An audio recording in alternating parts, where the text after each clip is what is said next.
जिसने मरना सीख लिया, जीने का अधिकार उसी को, जो कांटों पे चलकर आया, जीने का अधिकार उसी को. Let me introduce you, ladies and gentlemen, Dr. Saru Jindal.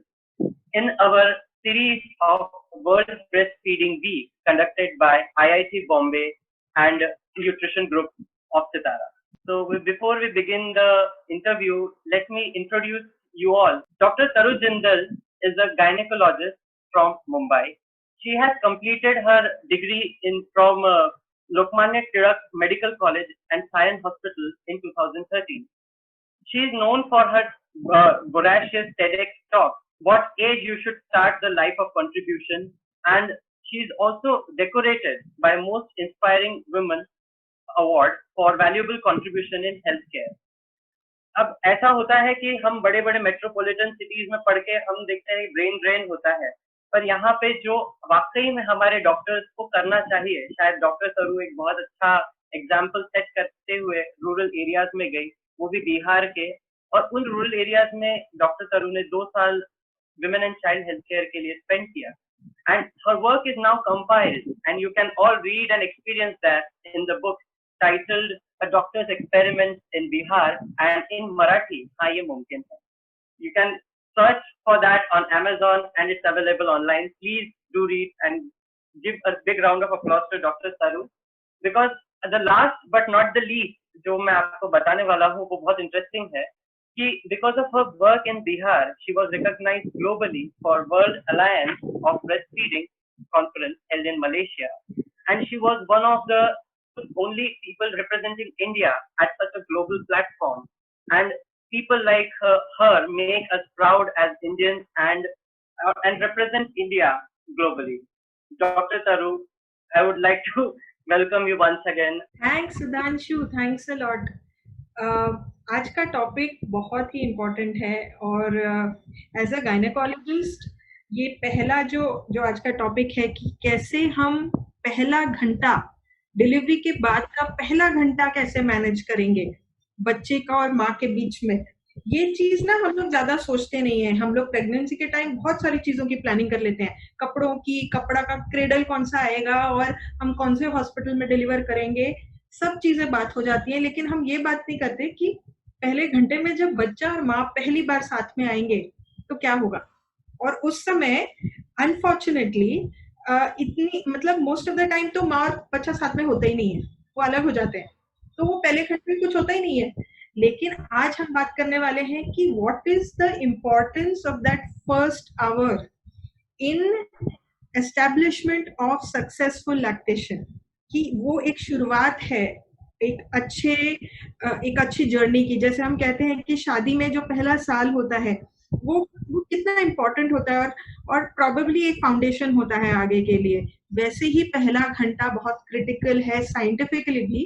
हम आज उसके ऊपर बात करने वाले हैं और इस बार के ब्रेस्ट फीडिंग वीक के लिए मुझे इस टॉपिक पे बात करने के लिए इनवाइट किया गया. I am very happy. Thanks for the generous introduction. तो थैंक यू सो मच सरू मैम. तो मेरा पहला सवाल यहीं से शुरू होता है कि जैसे पहला घंटे की जो आप महत्वपूर्ण जो आप बताते हैं, तो पहले तो मुझे थोड़ा सा मैं इस चीज को जानने में उत्सुक हूँ कि क्योंकि मैं खुद एक पुरुष होके हम वो चीज समझ कभी नहीं सकते कि माँ क्या फेस करनी होती है, हम बस कोशिश कर सकते हैं ऐसी. तो आप मुझे एक चीज बताइए कि जब वो जो पहला घंटा होता है, आई थिंक जितना मुझे समझ में आता है, मैं गलत हो सकता हूँ, कि in case of normal delivery माँ बहुत ज्यादा एग्जॉस्टेड होती है एंड एकदम से पूरा परिवार एंड डॉक्टर्स एंड नर्सेस सब एकदम झुंड बना के, तो she might be getting a little overwhelm. मेरे ख्याल से शायद आपके मन में ये है कि वो तो थकी हुई है ना, उसको आराम करने दो ना, है ना, उसने थोड़ी देर में ब्रेस्ट फीडिंग हो जाएगी. लेकिन हमें कुछ चीजें यहाँ समझनी है. मैं थोड़ा सा एंशिएंट पर्सपेक्टिव या हमारा कल्चरल पर्सपेक्टिव बताती हूँ इंडिया का, कि हम एक ब्रेस्ट फीडिंग कंट्री की तरह जाने जाते हैं, है ना. हम सबके घर में कृष्ण और यशोदा की कहीं ना कहीं एक फोटो होती है और ब्रेस्ट फीडिंग हमने बचपन से देखा होता है. कोई एक चाची, मौसी, बड़ी बहन, कोई ना कोई घर में ब्रेस्ट फीडिंग करने आया होता है कभी ना कभी. तो हमारे लिए कोई नई चीज नहीं है.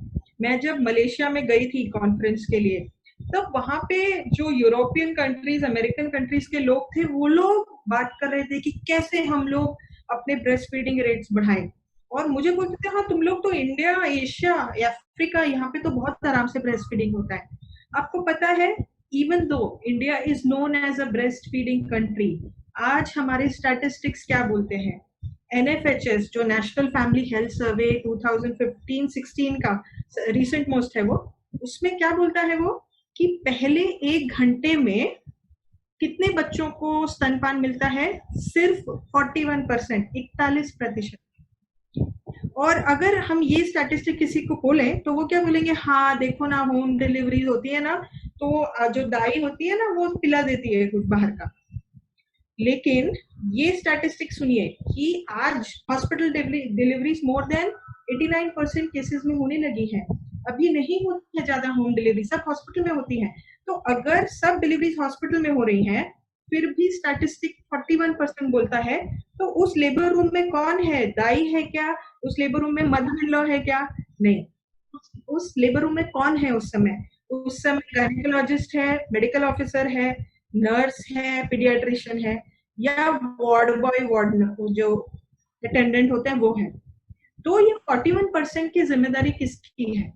तो मैं गायनेकोलॉजिस्ट हूँ, इसीलिए मैं हमेशा कहती हूँ कि मैं पहले अपने अंदर झांकूंगी और फिर सोचूंगी क्या हम कुछ कर सकते हैं। तो मुझे रियलाइज होता है कि जब मैंने मेरी 10 साल की जो ट्रेनिंग की है, पढ़ाई की है मेडिसिन में और बाद में गायनेकोलॉजी में, मैंने क्या देखा है लेबर रूम में, जैसे ही बच्चा बाहर निकलता है क्या होता है? जैसे हमने बच्चा डिलीवर किया, नर्स साइड में खड़ी है, वो तुरंत कॉर्ड काट के बेबी को ले जाती है ना, और मैं वहां पे स्टिच वगैरह कर देती हूँ उसको, थोड़ा बाद में स्टिच विच करके नए कपड़े पहना के पानी वानी देके उसके बाद हम लोग वार्ड में ट्रांसफर करते हैं या एक रिकवरी रूम में भेजते हैं उसको, तब उसको बच्चा मिलता है। ये पूरे प्रोसेस में नॉर्मल डिलीवरी में कम से कम आधा घंटा या पौना घंटा या 1 घंटा भी लग सकता है ना, या may be more than that. तो जो पहला गोल्डन आवर है वो तो चला गया। और ये सब जगह हो रहा है, जो भी सबसे बड़े मेडिकल कॉलेजेस हैं उसमें भी यही हो रहा है, और हमने भी यही सीखा है। क्योंकि हमने यही सीखा है, हम भी आगे जाके यही करेंगे। हम इसको क्वेश्चन नहीं करेंगे कि क्या इसमें कुछ हम चेंज कर सकते हैं। तो आज बने हुए हैं आगे। हाँ, मतलब वही देखा है, हम सोचते भी नहीं है। तो आज हमें यही बात करनी है। मुझे नहीं लगता कोई ये जानबूझ के करता है, ये सब इग्नोरेंस से है। तो अगर हम ये इम्पोर्टेंस बता पाए कि पहले घंटे में साथ रहना क्यों जरूरी है, तो लोग अपनी प्रैक्टिसेस चेंज करेंगे, है ना। तो ब्रेस्ट फीडिंग कंट्री को दोबारा वो हमें जो जितनी ख्याति प्राप्त हुई है culturally as a breast feeding country, but statistics don't talk about it. In fact science also says कि अर्ली इनिशिएशन का मतलब होता है breastfeeding in the first 1 hour. So research has proven breastfeeding in the first 1 hour can decrease neonatal mortality by 22%. Neonatal mortality मतलब जो 28 के अंदर अंदर बच्चे होते हैं उसको neonate बोलते हैं। तो वो बच्चों की मृत्यु 22% कम कर सकती है। तो ये पहले घंटे का इम्पोर्टेंस है। और हमारा कंट्री जिसमें बहुत ज्यादा डेथ्स होती हैं इन्फेंट्स की और न्यूनेट की, तो इतनी छोटी सी चीज से अगर हम 22% बच्चे बचा सकते हैं तो क्यों ना करें, है ना। तो ये मेरे मन में भी पहली बार आया था कि हम क्यों अलग कर देते हैं। हम ये प्रोटोकॉल्स हमने कहाँ से लाए, हम बीच में आ गए, है ना। जंगलों में क्या होता है, जंगल में कभी कोई बच्चे को देखा है स्ट्रगल करते हुए ब्रेस्ट फीड के लिए, या गाय या हाथी के पास जाते हुए, है ना। वहां पे गाय भी नहीं होती, गायनेक भी नहीं होता, सब अपने आप से होता है। तो हम भी तो एक मे बी सुपीरियर एनिमल है, लेकिन हमने जो प्रोटोकॉल्स क्रिएट कर दिए हैं वो हमारी कन्वीनियंस के लिए क्रिएट किए हैं, है ना। कि जैसे ही बच्चा आए तो उसका डॉक्यूमेंटेशन होना चाहिए, उसका फुटप्रिंट होना चाहिए, उसको विटामिन के देना है। तो ये सब प्रोटोकॉल्स के चक्कर में हम बच्चे को ले जाते हैं और माँ का चलता रहता है और दोनों साथ में नहीं रह पाते। इसीलिए हमारे यहाँ स्टैटिस्टिक्स इतने पुअर हैं। ब्रेस्ट फीडिंग कंट्री होते हुए भी हम 41% पे ही हैं। तो इसलिए मुझे लगता है ये बात करना डॉक्टर्स, नर्सेस, मेडिकल ऑफिसर्स, इन सब से ये बात करना ज्यादा जरूरी है कि फर्स्ट आवर का क्या इम्पोर्टेंस है। जैसे आपने एक उदाहरण दिया कि जब एनिमल किंगडम में हम देखते हैं तो the mother and child bond is very strong, माँ बच्चे को छोड़ती भी नहीं है अपने पास में। तो ये मेरे दो पार्ट का क्वेश्चन है। एक तो ये जुड़ाव कहाँ से आता है, माँ और बच्चा इतना एक दूसरे से जुड़ाव कैसे महसूस करते हैं। दूसरी चीज, क्या ऐसे कुछ तरीके हैं जिससे ये जुड़ाव बढ़ाया जा सकता है, स्पेशली आफ्टर बर्थ और अच्छी लैटिंग के लिए। हमें ये समझना चाहिए कि डिलीवरी के बाद ना जो बच्चा पैदा होता है वो काफी केपेबल होता है। हम लोगों को पता नहीं, ऐसा लगता है कि नहीं हमें बच्चे को सिखाना है, ब्रेस्ट फीडिंग सिखाना पड़ेगा। तो आप नॉर्मली देखेंगे सेकंड या थर्ड डे को कोई हेल्थ प्रोफेशनल आके बच्चे माँ का ब्रेस्ट ऐसे पकड़ रहा है, बच्चे का सर पकड़ रहा है और उसके मुंह में डाल रहा है। ये नॉर्मल साइट है वार्ड्स में। तो ये इसलिए है क्योंकि हमको लगता है कि बच्चा ना वो बहुत असहाय, वल्नरेबल, हमको उसको सिखाना है, वो वीक है। बट नेचर ये नहीं बोलता। नेचर बोलता है कि मैं जब बच्चा बाहर निकालूंगा मैं उसको पूरी तरीके से सशक्त बना के भेजूंगा कि वो जी सके दुनिया में। और उसकी पहली चीज वो क्या करता है कि वो बच्चे को ना कुछ रिफ्लेक्सेस के साथ पैदा करता है। इसको बोलते हैं प्रिमिटिव नियोनेटल रिफ्लेक्सेस। कुछ रिफ्लेक्सेस जो बच्चे के पास हैं, है ना, वो उसको खाने तक पहुंचने में मदद करते हैं। तो लगभग 40 ऐसे रिफ्लेक्सेस के साथ वो पैदा होता है। तो जब मैंने आपको बताया डिलीवरी में नॉर्मली ऐसे काट के बच्चा ले जाते हैं।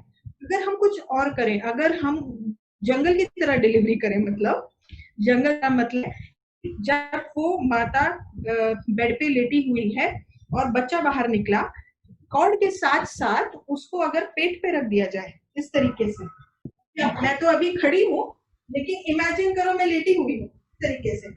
जब माँ लेटी हुई होती है तो उसको छाती पे इस तरीके से डाल दिया गया और कॉर्ड लगी हुई है ना। तो वैसे भी हम कहते हैं कि आजकल इमीडिएटली कॉर्ड नहीं काटनी है, डिलेड कॉर्ड क्लैंपिंग होती है, क्योंकि उसमें से एक्स्ट्रा खून चला जाता है बच्चे को। तो तब तक बच्चे को माँ के एब्डोमेन पे, पेट पे ही रहने देना है। सिर्फ वहां पे किसी को खड़ा रखना है कि बच्चा गिर ना जाए। और वहां पे बच्चे को क्लीन करते हैं और क्लीन करके अगर थोड़ा सा आपको डर है कि बच्चा ठंडा ना पड़ जाए, उसके ऊपर एक कपड़ा डाल देते हैं। और लोग बोलते हैं कि अरे एसी है बच्चों को ठंड लग जाएगी। तो ये रूल है कि जहां पे बच्चे की डिलीवरी हुई 26 डिग्री है, उससे ज्यादा उससे कम टेम्परेचर नहीं होना चाहिए। लेकिन हम वो ना टेम्परेचर चेंज नहीं करते, फिर हम लोग डरते हैं कि हाइपोथर्मिया हो जाएगा। तो बच्चे को कवर करके अगर हम वहीं छोड़ दें, तो जैसे गाय का बछड़ा अपने आप डिलीवरी के बाद धीरे धीरे उसके अपने समय से सरक सरक के माँ के पास पहुंच जाता है और फीड करने लगता है, उसी तरीके से कुछ रिफ्लेक्सेस हमारे बच्चे के पास हैं कि वो सरक सरक के स्मेल लेके, उसकी जो सेंस ऑफ स्मेल है वो इतनी स्ट्रांग हो जाती है। क्यों? क्योंकि जो निप्पल पे केमिकल होता है ना, वो केमिकल और chemical in the amniotic fluid is the same, smell is the same. इसीलिए हम बोलते हैं कि बच्चे को साफ करने समय बच्चे के हाथों को साफ मत करो, बाकी पूरी बॉडी कर दो, सिर्फ ये हाथ मत करो। तो बच्चा ना ये स्मेल लेते लेते लेते ब्रेस्ट की तरफ अट्रैक्ट हो जाता है। तो पेट पे है, पेट से अट्रैक्ट होते होते ऊपर आएगा। तो लोग बोलते हैं ये तो क्रॉल नहीं कर सकता। क्रॉल क्यों नहीं कर सकता? बच्चे के जो बटक्स के मसल्स होते हैं वो इतने स्ट्रांग और वेल डेवलप्ड होते हैं कि वो अपने आप को पुल करके आगे जा सकता है ना। ये भी एक रिफ्लेक्स है। और जो माँ का ब्रेस्ट है, आपने कभी सोचा है कि नॉर्मली एरियोला छोटा होता है, लेकिन प्रेगनेंसी में वो डबल या ट्रिपल साइज का हो जाता है। आपने कभी सोचा ऐसा क्यों किया नेचर ने? वो एक टारगेट बनाया है उस नेचर ने इसके लिए, बेबी के लिए, कि जब बच्चे का जन्म हुआ तो वो बहुत दूर तो नहीं देख सकता, है ना। तो वो जहां भी देखे उसको सबसे पहले ब्रेस्ट दिखना चाहिए। तो उसने एरियोला को इतने छोटे से इतना बड़ा एरियोला कर दिया कि बच्चा मुंह उठाएगा सबसे पहले उसको एरियोला दिखेगा। तो उसको सेंस ऑफ स्मेल ऐसी है कि वो वहीं अट्रैक्ट हो रहा है, उसका विजन ऐसा ही है। तीसरा और क्या बोलूं, साउंड। तो जब बच्चा वूम्ब में था, यूट्रस में था 9 महीने तक, क्योंकि वो उसी बॉडी में था, तो माँ की आवाज उसने 9 महीने सुनी है। तो हम आपको बोलते हैं बच्चे से बात करो, राइट, है ना। तो उसको वही आवाज सुनाई देती है दोबारा, तो वो वॉइस की तरफ अट्रैक्ट होता है, क्योंकि वॉइस ऊपर की तरफ से आ रही है। तो वॉइस की तरफ अट्रैक्ट होता है। अगर उस समय आप माँ की स्टिचिंग कर रहे हैं और उसको पेन हो रहा है और वो चिल्ला रही है, तो क्या बच्चा आएगा ऊपर? शायद नहीं, है ना? तो उस समय अगर हम एक अच्छा एटमॉस्फेयर बनाए कि वो बाहर आवाजें ना आए, सिर्फ माँ की आवाज आए, थोड़ी सी लाइट्स कम कर दी जाए लेबर रूम में, है ना, एक बिल्कुल जैसे झाड़ के नीचे डिलीवरी होती है ना जंगल में, उस तरीके का एटमॉस्फेयर, शांत और अंधेरा और सिर्फ माँ की आवाज, ऐसे में वो बच्चा ऊपर की तरफ अट्रैक्ट होता है, वो क्रॉल करता है और दोनों में से कोई भी एक ब्रेस्ट की तरफ मुड़ता है। अच्छा। मुड़ के उसको तो एरियोला दिख ही रहा है, वो अपना हेड लिफ्ट करके लैच करता है। अच्छा। और ऐसे तो ये वाली जो पोजीशन है ना, आप देख सकते हैं, ये इस पोजीशन में ऊपर जाता है ना बच्चा, उल्टा है, ऐसे ऐसे ऐसे ऐसे ऊपर जाता है, टर्न करता है, मुंह ऊपर करता है और लैच करता है ना। तो इस पोजीशन में ऑलमोस्ट इसको हम कहते हैं ब्रेस्ट क्रॉल। ब्रेस्ट क्रॉल, हाँ, एक क्रॉल जो ब्रेस्ट की तरफ हो रहा है, ब्रेस्ट क्रॉल। तो ये इस पोजीशन में लोगों को लगता है ये पिएगा कैसे बच्चा, but this is the reflex. जो मैं रिफ्लेक्सेस की बात करी थी, ऑलमोस्ट 14 रिफ्लेक्सेस इसमें एक्टिवेट होते हैं। ओके, एक और चीज क्या फायदा होता है, आप शायद, आई होप आप देख पा रहे हैं, देखिए इस पोजीशन में बच्चा उल्टा है ना, तो सबसे पहली बात होती है, माँ और बच्चे के बीच में कोई गैप ही नहीं रहता, वो एकदम चिपक जाता है माँ के ऊपर, है ना। स्किन टू स्किन, हाँ, स्किन टू स्किन हो जाता है पूरा। जबकि हम लोग जब उल्टे पोजीशन, इस पोजीशन में ब्रेस्ट फीड करते हैं, कितनी बार माँ और बच्चे के बीच में गैप क्रिएट हो जाता है। तीसरी चीज क्या होती है, इस पोजीशन में बच्चे को पकड़ने की जरूरत ज्यादा पड़ती नहीं, क्योंकि ग्रेविटी एक्ट कर रही है, तो बच्चा चिपका रह जाता है माँ के ऊपर, है ना। और चौथी चीज क्या फायदा होती है कि जो बच्चा इस पोजीशन में होता है, उसकी जो जीभ है वो ऑटोमेटिकली बाहर गिर रही है ब्रेस्ट की तरफ, because of gravity the tongue is falling out. So the quality of latch जो ब्रेस्ट क्रॉल से होता है, इस लेड बैक पोजीशन में, मदर लेड बैक है, तो इस पोजीशन में quality of latch is very good. जबकि हम लोग नॉर्मली आदि है ये इस पोजीशन में देखने के ना, इस पोजीशन में हम लोग, तो इस पोजीशन में तो देखिए टंग कहाँ जा रही है, नॉर्मली पीछे की तरफ जाएगी ग्रेविटी से, है ना। तो this position is not physiological, this position is more physiological, है ना। These are the advantages of this particular position after this particular position for latching, ठीक है। रिफ्लेक्सेस ज्यादा होते हैं, ग्रेविटी एक्ट करती है, टंग बाहर गिरती है। लेकिन ये तो बाद में भी हो सकता है, आप बोलेंगे कि ये पोजीशन अगर हम बाद में दें तो भी आ जाएगी लैच, है ना। तो आप सही बोल रहे हैं कि लेड बैक पोजीशन आजकल one of the best positions मानी जाती है, और बोलते हैं इस पोजीशन में आप पूरा अपना 2-2.5 साल ब्रेस्ट फीड कर सकते हो इस पोजीशन। अच्छा। और इसके और भी बहुत एडवांटेजेस हैं, जैसे अगर टंग टाई है बच्चे को, तो इससे टंग बाहर गिरती है ना, और माँ को रात को आराम करना हो तो ओके। बट पहले 1 घंटे का क्या महत्व है, पहले 1 घंटे का ये महत्व है कि बच्चा जब डिलीवर होके आया है, वो काफी सारी स्ट्रेस से, वो सोचो ना, वो कैनाल में से निकलना और 18 घंटे तक उसमें फंस कर निकलना, तो उसके लिए बहुत स्ट्रेसफुल होता है। तो बच्चा एक लंबी नींद में जाने वाला है अभी, थक कर। तो जो पहला 1 घंटा होता है, उसमें बच्चा सबसे ज्यादा अलर्ट होता है। ओके। आप देखेंगे बच्चा बाहर निकलते ही सो नहीं जाएगा, वो थोड़ी देर इधर उधर देखेगा, है ना, आधा 1 घंटा मैक्सिमम वो अलर्ट रहता है, उसके बाद सो जाएगा। तो पहले 1 घंटे में अगर हम ब्रेस्ट फीड नहीं करा पाए तो क्या होगा, baby will go into a long sleep, और बाद में हम उसे उठा के दूध दूध दूध करते रहेंगे पूरा टाइम। इसीलिए first hour baby is more alert, most alert, and we can utilize these reflexes of the baby and this position of the mother। कुछ और एडवांटेजेस हैं। कितनी बार ना जब बच्चा ऐसे ऊपर ऊपर रेंगता रहता है माँ की छाती पे, माता बोलती है कि अरे अरे इसको पहले साफ कर दो, फिर बच्चे के मुंह में चला जाएगा, क्योंकि बच्चा चाटता है वो। आपको पता है वो क्यों इम्पोर्टेंट है, क्योंकि जब आपने गाय को भी देखा होगा कि गाय भी चाटती है बच्चे को जब बच्चा जन्म लेता है। तो क्या होता है, जब बच्चा बॉर्न होता है उसके बॉडी में कुछ माइक्रो ऑर्गेनिजम्स नहीं होते, राइट, ठीक है। तो जब बाहर आता है तो माँ की छाती पे रेंग रेंग के माँ की त्वचा के अच्छे बैक्टीरिया लगा लेता है, वो पेंटिंग हो जाती है उसके ऊपर, जो अच्छा। आगे उसको मदद करता है इन्फेक्शन से बचाने में। दूसरा, अगर वो माँ की छाती को या चेस्ट को चाटेगा तो भी वहां के ऑर्गेनिजम्स मुंह में जाएंगे, दे आर गुड ऑर्गेनिजम्स। तो okay. This painting really helps, ये जो ओके। पेंटिंग हो रही है।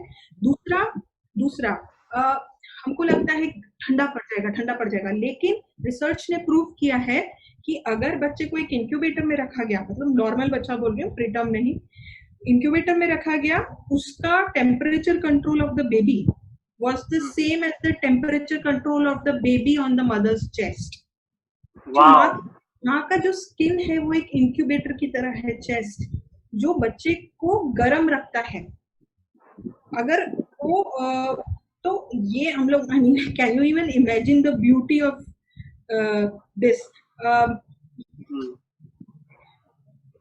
कुछ कुछ टाइम लोगों को ये भी डर लगता है कि मैं लोगों को बोलती हूँ कि सिर्फ 1 घंटा नहीं, बहुत जितना भी टाइम आप वार्ड में हो, बच्चे को ज्यादा स्किन पे रखो। तो क्या होता है, उससे बच्चे का शुगर लेवल हाई रहता है। तो it has been found that the sugar level of babies who get skin to skin contact is at least 40 milligrams per decilitre higher than other babies. तो इमेजिन अगर किसी कारण से ब्रेस्ट फीड नहीं भी हो पाया, कुछ कारण से, स्किन टू स्किन कांटेक्ट रखने से ही आपका बेबी हाइपोग्लाइसीमिया में नहीं जाएगा, है ना? तो ऐसे बहुत सारे, और ऑफ कोर्स माँ को एडवांटेज तो है ही, क्योंकि माँ के अंदर जो इमोशन निकलता है इस प्रोसेस में।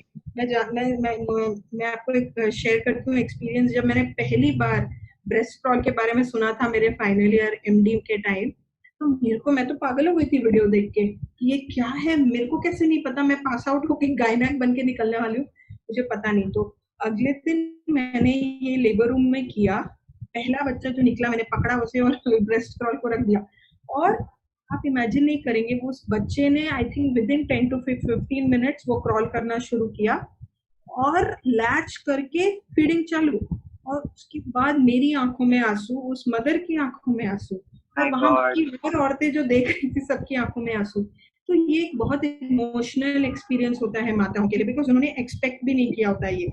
तो ये इमोशन क्या है? ये इमोशन है ऑक्सीटोसिन।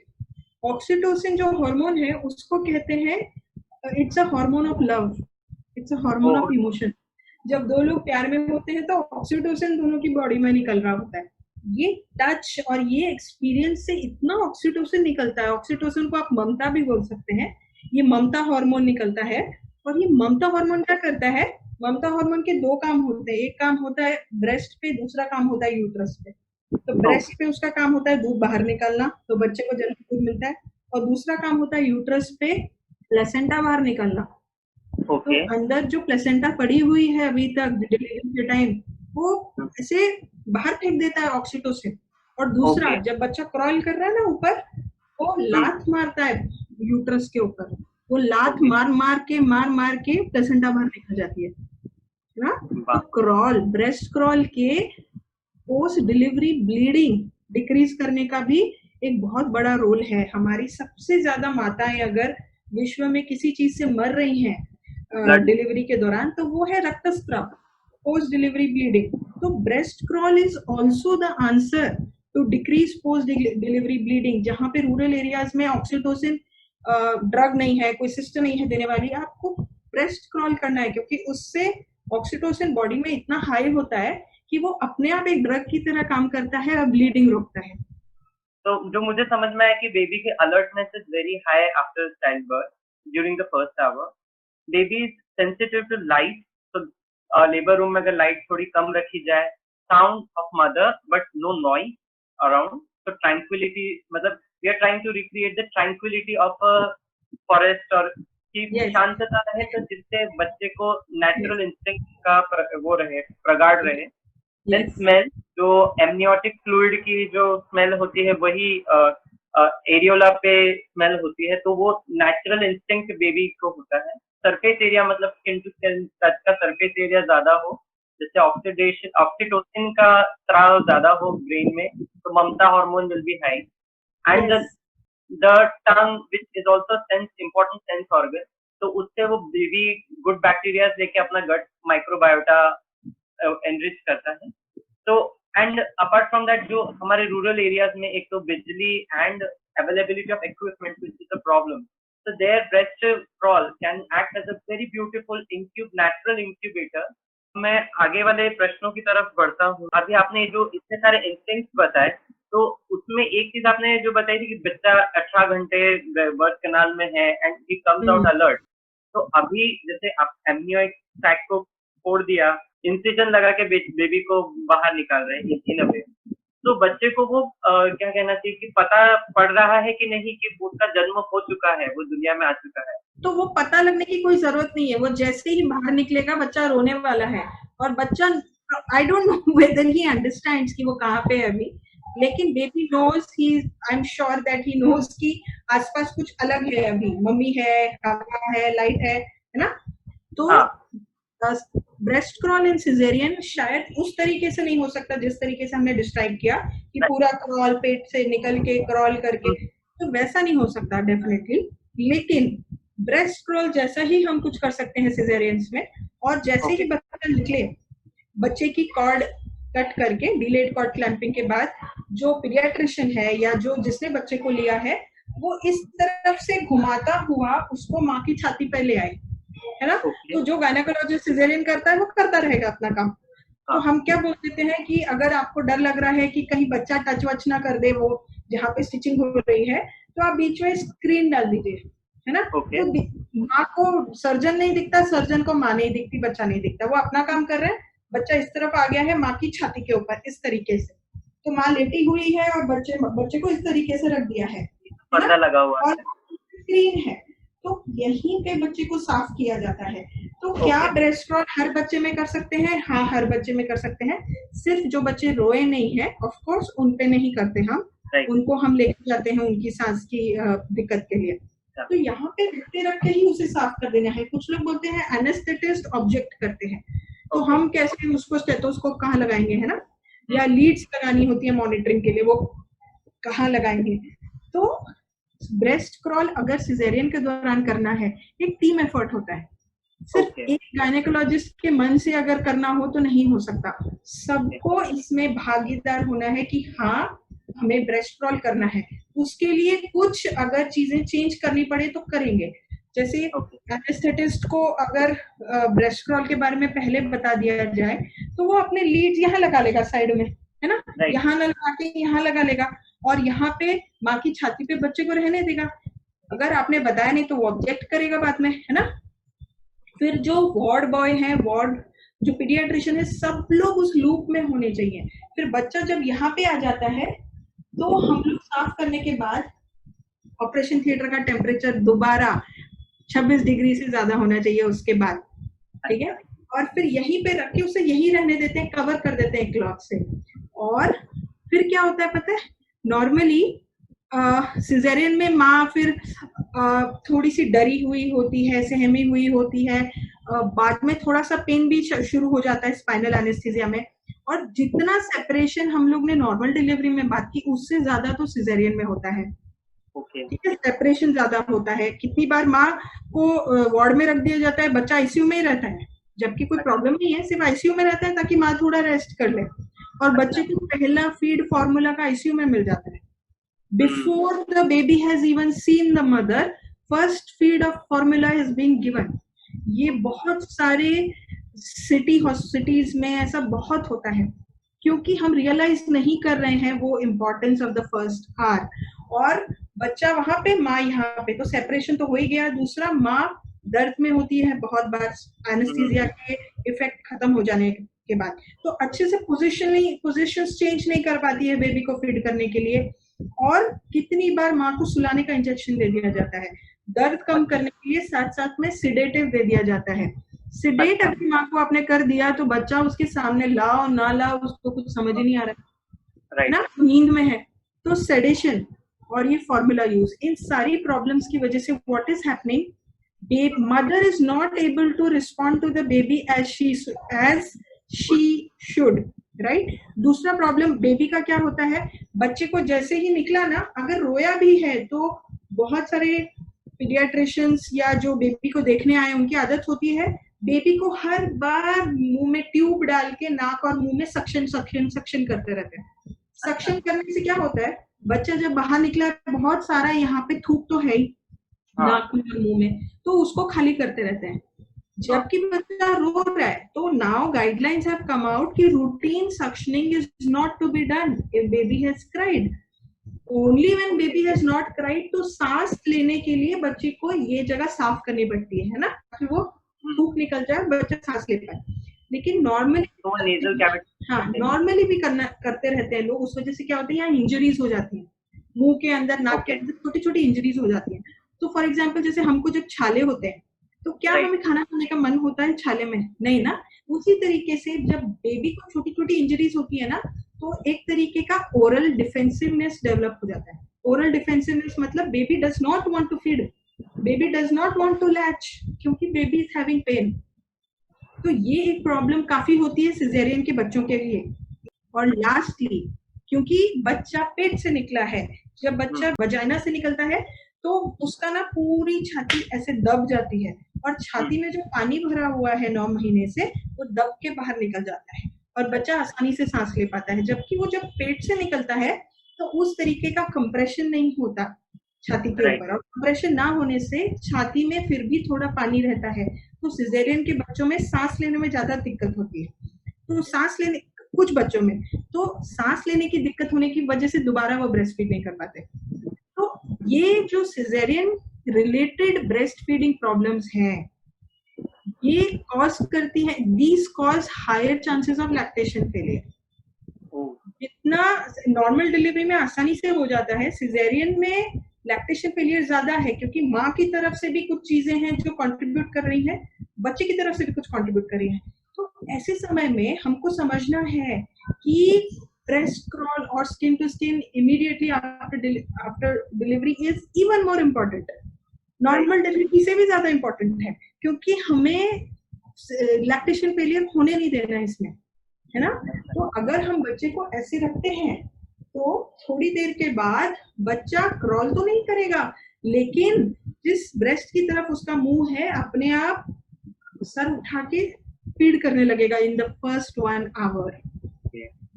तो मेरे घर में 2 छोटी छोटी मेरी भतीजियां हैं और दोनों का सिजेरियन से डिलीवरी हुआ है। दोनों बच्चों ने on the operation table first feed लिया है और दूसरी वाले ने तो स्टिचेस खत्म होने से पहले ही कर लिया था फीडिंग ना। तो हम सिजेरियन में लैक्टेशन फेलियर जो आजकल इतना सुनने को आ रहा है, लैक्टेशन फेलियर पूरा, मैं नहीं बोल रही कि पूरा ही खत्म हो गया दूध, लेकिन अगर थोड़ा परसेंटेज भी कम हो रहा है इन फैक्टर्स की वजह से, we can prevent it by doing breast crawl during caesarean. Oh, wow. So, in case of cesarean, the number of steps increase, it seems. Yes, you have to have team effort. उसमें थोड़ा ध्यान देना पड़ता है, पूरी team को मिलके करना पड़ता है। मैं आपको एक और चीज बताऊंगी कि हम ऑक्सीटोसिन की बात कर रहे थे। नॉर्मल डिलीवरी में ऑक्सीटोसिन ब्रेस्ट क्रॉल से बहुत बढ़ जाता है, ठीक है।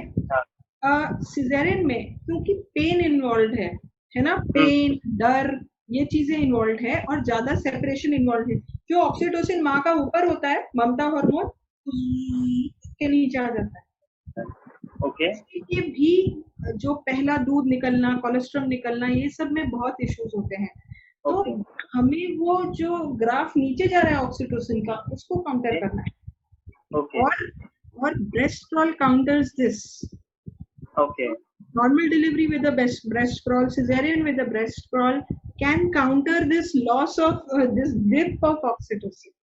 So can we say that oxytocin is also important in reduction in stress? Of course. माँ को जो बहुत बार पाया गया है, माँ जब ब्रेस्ट फीड करने लगती है ना, वो सो जाती है, because she feels intense relaxation. Okay. Oxytocin का एक और काम होता है वेजोडाइलेटेशन। वेजोडाइलेटेशन मतलब कहीं भी खून का सप्लाई बढ़ा देना। तो जैसे हम नहा के आते हैं तो हाथों में वेजोडाइलेटेशन हो जाता है, तो आर्टरीज डायलेट हो जाती हैं, खून ज्यादा आता है, हमको गरम गरम फील होता है और हमको सोने का मन करता है। तो ऑक्सीटोसिन कॉजेज दिस। तो माँ को बहुत रिलैक्स्ड फील होता है और इसीलिए कहा गया है कि जिन मदर्स को पोस्ट डिलीवरी डिप्रेशन होता है, postmortem depression, change in the circumstances of her life, तो breastfeeding can actually help her because it is immensely relaxing. और आप सिर्फ माँ की बात कर रहे हैं, हम ब्रेस्ट क्रॉल तो नहीं, हम बोलते हैं first hour on the mother's chest, second hour on the father's chest. तो ये हम बोलते हैं कि पापा के साथ भी करो, तो बच्चे को जो एडवांटेजेस मिल रहे हैं स्किन टू स्किन कांटेक्ट के, painting of good bacteria, temperature control, है ना, बॉन्डिंग, ये सारी चीजें तो कंटिन्यू रहेंगी ना, चाहे फादर हो या मदर हो। तो सेकेंड आवर में हम कहते हैं कि फादर के छाती पे उसको रखो। नॉर्मली आदमियों में टेस्टोस्टेरोन प्रेडोमिनेंट होता है ना, पाया गया है रिसर्च में कि जिनके घरों में छोटे बच्चे होते हैं उन बच्चों का, उन फादर्स का टेस्टोस्टेरोन कम होता है और बॉडी में ऑक्सीटोसिन ज्यादा होता है। ओके, तो that increases care taking behavior of fathers. तो care taking behavior increase होता है, फादर को इन्वॉल्व फील होता है, क्योंकि हम फादर को कितनी बार दूर कर देते हैं और बीच में मम्मी और सास और बहन वो सब आ जाते हैं और फादर पीछे रह जाता है। तो फादर को इंक्लूड करना ब्रेस्ट में बहुत इंपॉर्टेंट है। तो second hour on the father's chest, और मैं तो कहूंगी third hour on the siblings' chest या ग्रैंडफादर या ग्रैंडमदर्स चेस्ट। तो मेरे घर में जो मेरी छोटी भतीजी है वो तो पहले कुछ घंटे नीचे बेड पे कभी लेटी ही नहीं, क्योंकि वो एक के बाद एक सबके छाती पे ही सोई थी।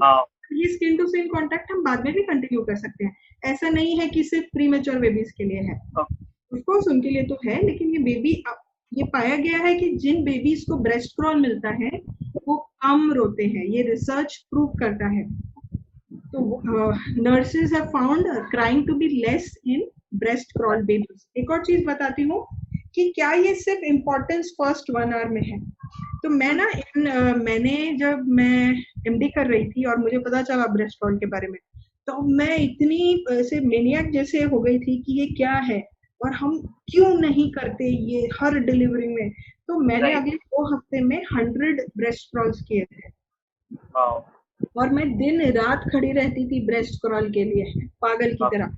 तो मैंने देखा कि बच्चे ने पहला फीड तो ले लिया, लेकिन क्या ये बाद में भी असरदार है। तो मैंने उनको फिर वार्ड में भी फॉलो अप किया, मैंने लिख लेना चाहिए था, आज वो पब्लिश भी हो सकती थी रिसर्च। तो मैंने नोटिस किया कि जो फर्स्ट टाइम मदर्स भी हैं वो ऐसे ब्रेस्ट फीड कर रही थी जैसे उनका तीसरा बच्चा है।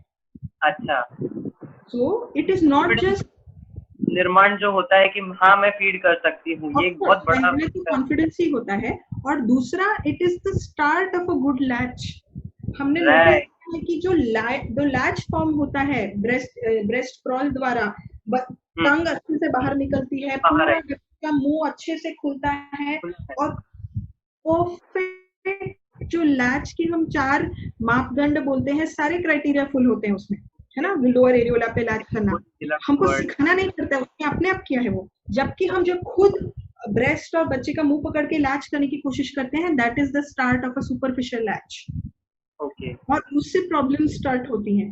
तो जब एक बार लैच अच्छे से फॉर्म हो गया है तो ऑटोमेटिकली बच्चा बाद में अच्छे से फीड करता ही रहता है और माँ को लगता है हाँ एक बार फीडिंग तो हो चुकी है, तो उसका कॉन्फिडेंस लेवल भी हाई होता है। ऑफ कोर्स उसको असिस्ट करना है, हमको उसको पोजीशंस वगैरह सिखाने हैं, but the problems definitely I saw were lesser in mothers who had breast crawl. Okay, so अगर ऐसा है, ये इतना इम्पोर्टेंट है ब्रेस्ट क्रॉल, तो ये why it is not being done on every mother? मतलब क्योंकि हमारे इंडिया में इतने हॉस्पिटल्स हैं, मेरी भी दीदी भाभी इनके बच्चे हुए, मतलब it was a surprise for them as well as for me when I started understanding the basics and all that, कि ये सब चीजें तो होती ही नहीं है और ये तो बताया ही नहीं गया। तो इसमें आपको क्या क्या लगता है? आप अपने बारे में बोल रहे हैं, मैं एमडी पास करने वाली थी with in a few months और मुझे ब्रेस्ट क्रॉल का ब भी मैंने कभी सुना नहीं था, क्योंकि अभी तक शायद हमने टेक्स्ट बुक्स में वो वर्ड डाला नहीं है। और but we know that everyone recommends, India का जो इंडियन एकेडमी ऑफ पीडियाट्रिक्स है या WHO है, everyone recommends breast crawl in the first 1 hour of birth. ये कुछ हम लोग एक्टिविस्ट की तरह कुछ नई चीज नहीं लेके आ रहे हैं, ये प्रूवन है by science. Unfortunately breast feeding को ही ज्यादा इम्पोर्टेंस नहीं दी जाती है हमारे एजुकेशन में, डॉक्टर्स के और नर्सेस के एजुकेशन में।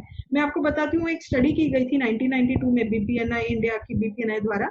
उसने फाइंड आउट किया कि पास आउट करने time only 30% of nurses and doctors had received good education in breastfeeding. So what about the 70%? और मैं खुद का भी बोल रही हूँ ना, तो हम बहुत चीजों के बारे में पढ़ते हैं, infertility, laparoscopy, but we don't study about the most basic thing like breastfeeding. And because of that, we are ignorant. Lot of us are ignorant. I was ignorant. तो एक प्रॉब्लम ये है कि मेडिकल एजुकेशन में इसको importance ज्यादा मिलनी चाहिए, सिर्फ ब्रेस्ट्रोल को नहीं, breast feeding as a science. वो जो स्किल्स हैं कि कैसे एक मदर को सपोर्ट करना है ब्रेस्ट फीडिंग में, हमको ये जरूर पता है कि पेट दर्द है तो क्या दवाई देनी है, लेकिन हम लोग सोच में पड़ जाते हैं कि बच्चा लैच नहीं कर रहा है तो हम क्या करें, है ना। जब हम बाकी स्किल्स टेस्ट करते हैं डॉक्टर्स और नर्सेस के एग्जाम्स में पास आउट होने, जो डिग्री मिलने से पहले फाइनल एग्जाम में टेस्ट करते हैं कि इसको एब्डोमिनल पेन है, पेट में दर्द है, तुम कॉज बताओ, तो हम ये क्यों नहीं टेस्ट करते कि ये माँ और बच्चा ना ब्रेस्ट फीड नहीं कर पा रहे हैं, कॉज बताओ और कैसे ट्रीट करोगे इसको, क्यों ये क्वेश्चन नहीं होता है, क्यों हम ब्रेस्ट फीडिंग के बारे में क्वेश्चंस नहीं रखते एग्जाम्स में, क्योंकि जब क्वेश्चंस रखे जाएंगे इंपॉर्टेंस मिलेगी उस subject. Universities need to start evaluating their medical curriculum, their nursing curriculum, not just MBBS, all the paramedical fields as well. तो एक चीज मुझे ये लगती है। दूसरा, because there is ignorance, मैंने जब पहली बार ये ब्रेस्ट्रोल करने की कोशिश की थी अपने हॉस्पिटल में, एक बार तो हो गया, बार बार जब मैं करने लगी और मैं बच्चे को अपने पास रखती थी, मैं नर्स को नहीं देती थी, तो क्या हो गया ना, एक तरीके का गुस्सा लग गया सबके मन में कि हमारा काम नहीं करने दे रही है, बीच में आके खड़ी हो जाती है बच्चा लेके, हम कब काम करेंगे, है ना। उनको डॉक्यूमेंटेशन का काम था, इंजेक्शन देना था, ये वो, उस चक्कर में after 2 weeks I had to stop doing the breast crawls. तो मेरे पास आउट होने के बाद भी वहां ब्रेस्ट्रोल्स हो नहीं पाए क्योंकि सिस्टम ने कोऑपरेट नहीं किया। सिस्टम ने कोऑपरेट नहीं किया क्योंकि लोगों को अपने और काम है। मैं मानती हूँ कि हेवी हॉस्पिटल्स में डिफिकल्ट है, लेकिन अगर टीम वर्क हो तो किया जा सकता है। तो हम अपने कामों में बिजी रहते हैं, हमको जो gynaecologist, paediatrician, medical officer, nurse जो भी यहाँ है, अगर सबको ये लगता रहे कि जल्दी से डिलीवरी हो और हम निकल जाएं, तो नहीं, ब्रेस्ट्रोल नहीं हो सकता, क्योंकि ब्रेस्ट्रोल के लिए 1 घंटा आपको वहीं खड़े रहना है ना। मदर एज अ लीडर, मुझे ऐसा लगता है कि if she is in control, she can, if जैसे आप बोल रहे थे कि ऑपरेशन जो थिएटर है वहाँ पे डिलीवरी हो रही, डिलीवरी रूम में, अगर मदर डिमांड करती कि नहीं नहीं आप इसको ब्रेस्ट्रोल कराइए, बिकॉज एपिड्यूरल दिया है तो अपर बॉडी और उसका ब्रेन तो एक्टिव है, so she can always ask कि आप उसको ब्रेस्ट्रोल कराइए, तो I am sure that gynaecologist will comply to those demands कि नहीं मुझे ब्रेस्ट्रोल कराए बिना फर्स्ट मिल्क दिए बिना। मैं नहीं कह रही हूँ कि स्पाइनल या एपिड्यूरल दोनों में ऊपर का जो बॉडी होता है वो सेंसिटिव होता है, सो मदर कैन फील एवरीथिंग। दूसरा, अगर जनरल एनेस्थीसिया नहीं दिया है तो she is in full consciousness, अगर मदर में कोई कॉम्प्लिकेशन नहीं है, बेबी में कुछ कॉम्प्लिकेशन नहीं है, आराम से किया जा सकता है। थैंक यू तरू ma'am, thank you for taking out time or taking valuable time out of your day, out of your busy day, as I get to know, and thank you so much। आपका ये जो first hour of mother and child and the breastfeed, ये हमारी काफी mothers, doctors and viewers and सभी को काफी help और एजुकेट करेगा आई थिंक। और ये जो संवाद सदा है, आई गेस ये संवाद और संवादों को जन्म दे और इस तरीके से world will be a better place to live. तो फिर मिलेंगे हम आपसे इसी और संवाद के लिए, और thank you so much for taking your time.